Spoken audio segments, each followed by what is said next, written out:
Robert Maglalang is from the Philippines. Back home, he was highly placed as a human resources senior manager for a large steel holding company and a part-time university professor at the University of Santo Tomas. Robert hoped to do the same kind of work in Canada. It turned out that managing people and securing university positions were culture-specific, and it was difficult for Robert to find work in his field. It takes a lot of hard work. Money can be generated, wealth can be developed, but this won't happen overnight. Robert is a perfect example of a multiple business owner. My first business was really the recruitment side. I'm very familiar with the Philippine labor market because I've been in the HR profession for 30 years in the Philippines. Way back in 2005, big companies are clamoring for more workers so that they can construct for the oil sand projects in Fort Mac.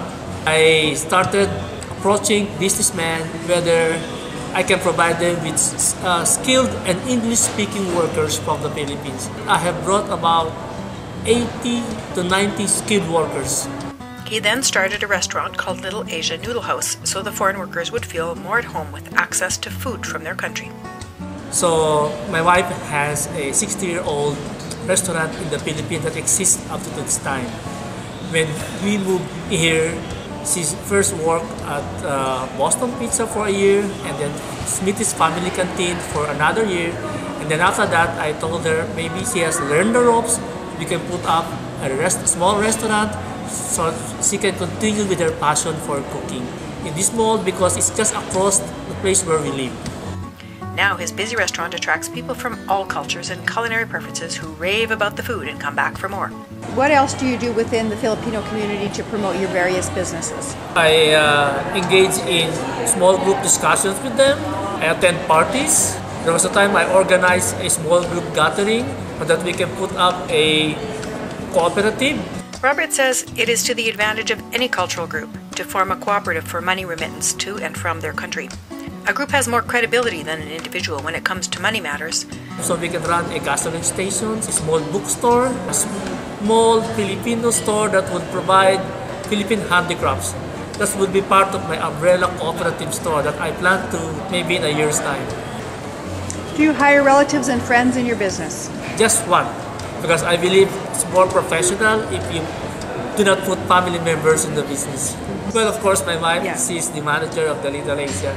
It's mostly on the regulations of the Canada Revenue Agency and the capital health, the building requirements. I was told that I can't open without an inspection from the fire department, from capital health. I have to put up a computer-based arrangement with Canada Revenue Agency so I can remit my payroll through online.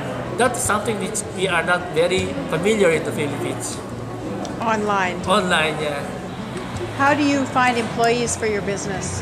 It's tough to hire workers for Little Asia because we can't find somebody who can prepare and cook Filipino dishes. That's why we have to hire somebody from the Philippines who is an expert. My two cooks are from the Philippines. It's hard to find a good Filipino cook here in Edmonton.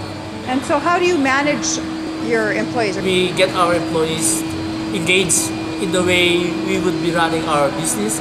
We discuss the things that we're going to do for the day, and by the end of the day, we analyze what went wrong or what went well so that we can plan better for the following days. So if you were giving advice to people from the Philippines who wanted to start a business here, what would you tell them? They should concentrate in a business where they have the passion. If they encounter problems, don't give up. Don't get disappointed. Continue with it.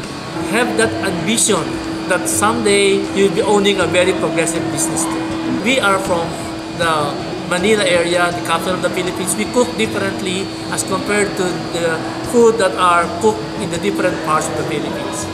So those guys, like from the southern Philippines, I encourage them to put up their own small restaurant and they have their own delicacies.